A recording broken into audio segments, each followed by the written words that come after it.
You ask Tiger to solve. This deals with linear equations with one unknown. The final result is x equals -8. Let's solve it step by step. Isolate the x. Divide both sides by -15. Cancel out the negatives. Simplify the fraction.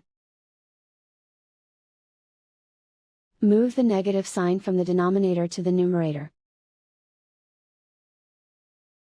Find the greatest common factor of the numerator and denominator. Factor out and cancel the greatest common factor. And so the final result is x equals -8.